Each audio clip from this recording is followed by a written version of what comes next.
Hi, my name is Joseph. Today I will be presenting to you research on housing affordability and the residential infill project. The housing-related problem I'll be focusing on is the current rise in housing prices. To kind of put light on this issue, I have brought in a quote from Melina, and it states that the private market has historically failed to provide enough low-rent housing to meet demand. Now, we can see this as a consequence from the government relying on the private sector to provide enough housing, affordable housing for low-income families. So first we'll be looking at the role that the private sector plays in providing housing. A trend that we see currently right now is that they tend to build more non-affordable housing. Many say this is due to zoning regulations, so whether an area is allowed to build a single-family home or like a multi-family home. And we can see to the right, this diagram includes 10 different cities across the U.S., including Portland, I believe. And with the exception of New York and Washington, D.C., most of the cities are generally mostly pink, which shows that they are currently building more single-family homes. And a little fun fact is that actually hundreds of thousands of people in these areas and other cities across the U.S. are actually capable of being able to afford a home. It's just due to the unaffordability around the areas, they have to either rely on renting or other forms of housing like that.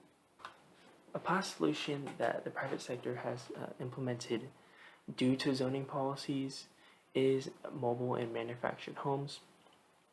Now, unlike townhomes or multifamily homes, these are technically still detached, so they're single family, but they generally are mobile.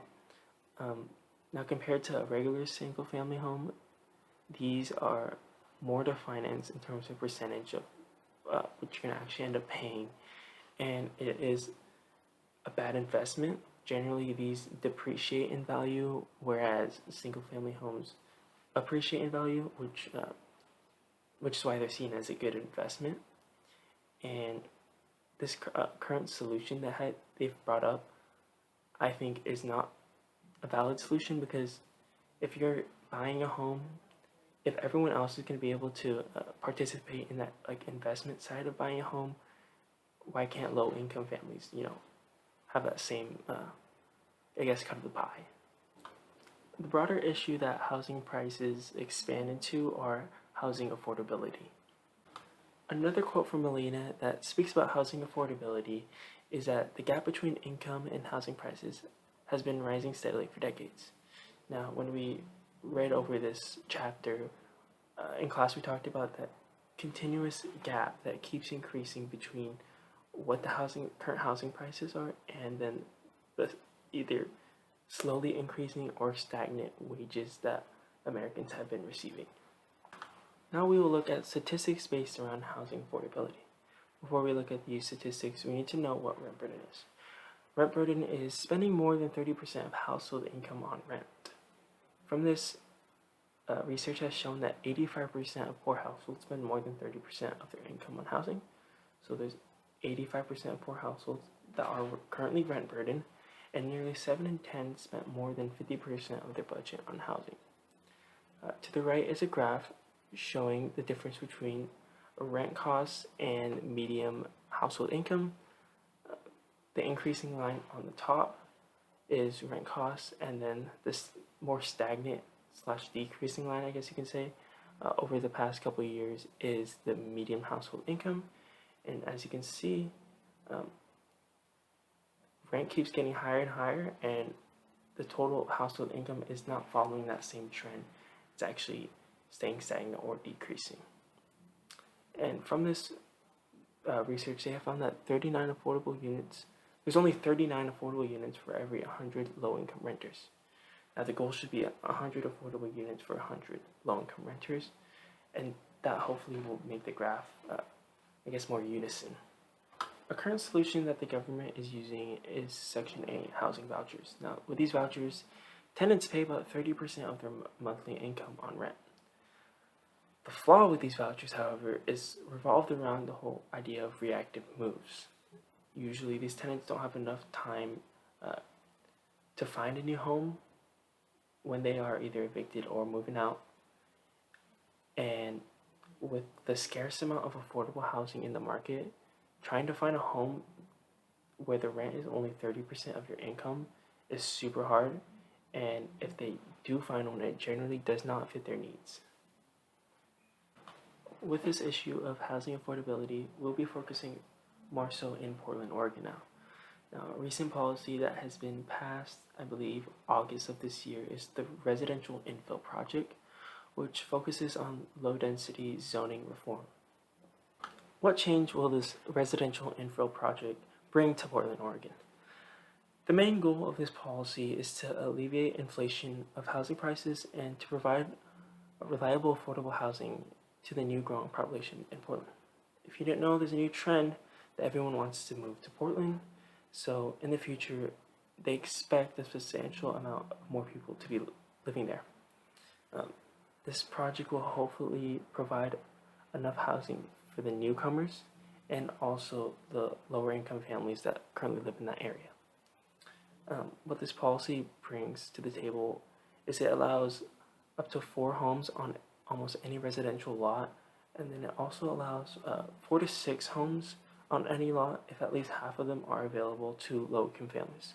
So hopefully rent on those units would be lower. As we see to the right, before, Portland generally had more than enough single-unit detached housing and also mid-rise like apartment buildings, but what they miss is referred to as middle housing. This includes duplexes, triplexes, fourplexes, bungalow courts, townhouses, and other styles of home revolving around that area. So this diagram here kind of puts the Infill project into more detail, but what we'll be looking at here is towards the bottom where it says family size 4 and 6 plexes with affordability requirements. So those are going to be the homes that are more affordable for lower income families, and we can see that allowed if half the units are rental units affordable to households with incomes that are 60% of the area median income, or for sale homes that are affordable to households with incomes that are 80% of area median incomes. So depending on the area of where these 4 and 6 plexes reside in will determine the prices for either to rent or buy these units. So you might be wondering, how will this residential infill project be effective? The price of building a house relies mainly on 3 things. It's the price of the land, the construction costs to build a house, and also the profit that the developers have to make from building and selling the house. And it is known that land accounts for almost up to 50% of a home's value. And if you're to think about this, with this new policy, developers will be able to build multifamily homes on the same piece of land that single-family homes used to be on, which kind of gives it more bang for the buck, allowing more families to live on the same area of land that previously maybe a single family was able to live on. And we see generally with single-family homes in the past, since land is so much, developers tend to build fancier, more luxury, like larger homes on lands to kind of recoup for how much that land costs and also make more money in a way. There are many pros right away that you can see from this residential infill project. The first superficial one being that yes, it provides more affordable housing on the market for middle and lower class families to consider to move into, to either rent or buy.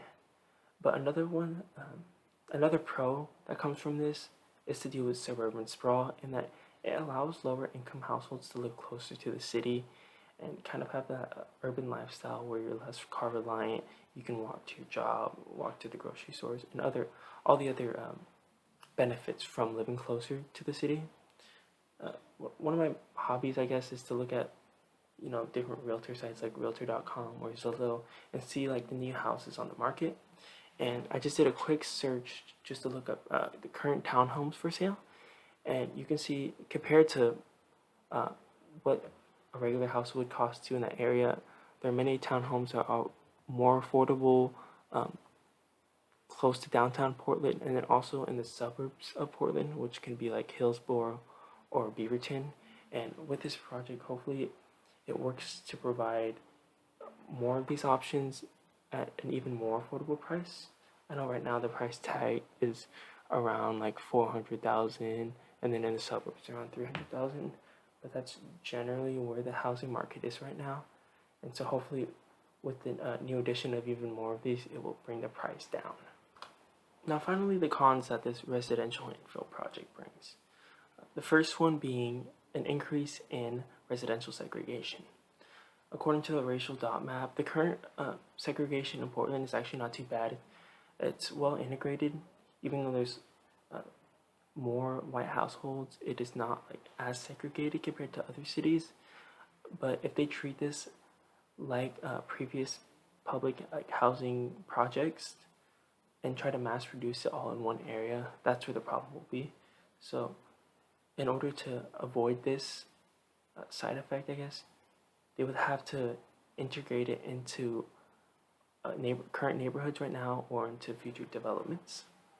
And a second con that I found was that people still see these multifamily homes as a way to make money. When I was researching what the pros and cons can be from this project, I found numerous of articles on Google that all say how to make money from multifamily houses. And it still shows that housing is too much of a commodity and less of a right. So hopefully if they can control the prices down, it would prevent it from being seen as a money-making opportunity. Here is my works cited page. Thank you for watching. Let me know how I did, and if you have any questions, just feel free to leave it in the discussion section.